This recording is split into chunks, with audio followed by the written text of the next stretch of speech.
Today, we're talking about one of the most basic, most fundamental forms of human movement, running. But we're going to go way beyond just burning calories. We'll get into the incredible science-backed changes it triggers in your body, your brain, and believe it or not, even your social life. Let's get into it. I mean, think about it.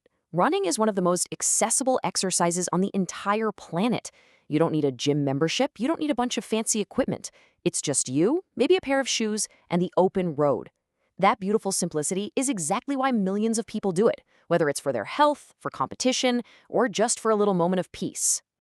So when you're out there hitting your stride, it might just feel like you're putting one foot in front of the other.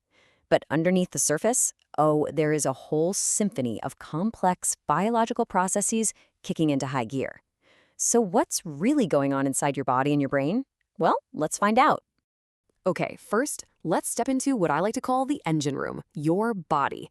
This is where the immediate, really powerful effects of running start to happen, fueling every single step you take. Every single breath you take on a run is just a masterclass in efficiency.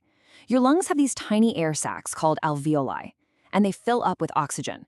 That oxygen then just jumps right into your bloodstream, which rushes it to all your working muscles. And at the exact same time, your blood drops off its waste product, carbon dioxide, which you then breathe out. It's this perfect, high-speed exchange system. And here's the part that's truly amazing. Your body adapts. If you run consistently, it's like giving this whole engine a long-term upgrade. Your respiratory muscles, like your diaphragm, they get stronger, letting you take deeper, better breaths.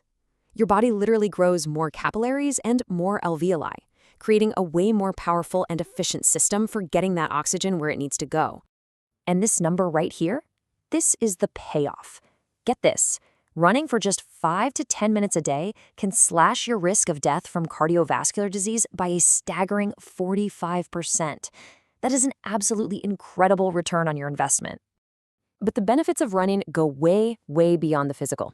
The changes that are happening up in your brain, the control center, might be even more profound. And we're not just talking about feeling good right after a workout. You've probably heard of the runner's high, right? Well, it's a very real thing. It's driven by a flood of endorphins, which are basically your body's natural feel-good hormones. At the same time, running lowers your stress hormones, like cortisol.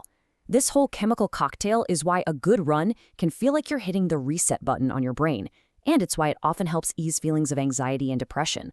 So we know running can change your brain's chemistry, temporarily. But can it do something more? Can it physically change the structure of your brain?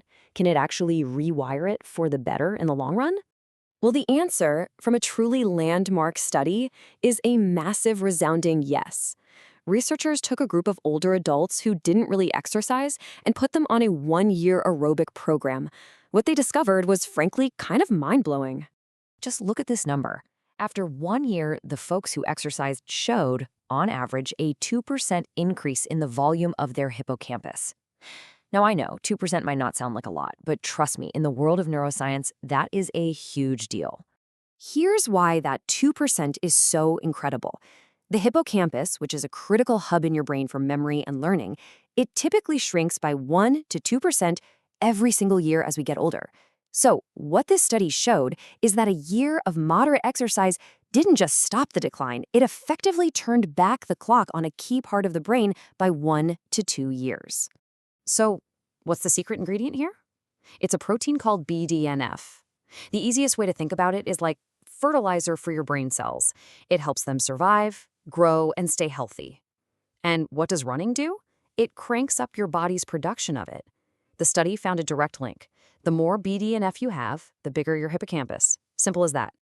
So running rebuilds you from the inside out, from your lungs all the way down to your neurons. But it has another superpower, one that's all about connecting us with other people. A lot of people absolutely love the solitude of running, and that's great.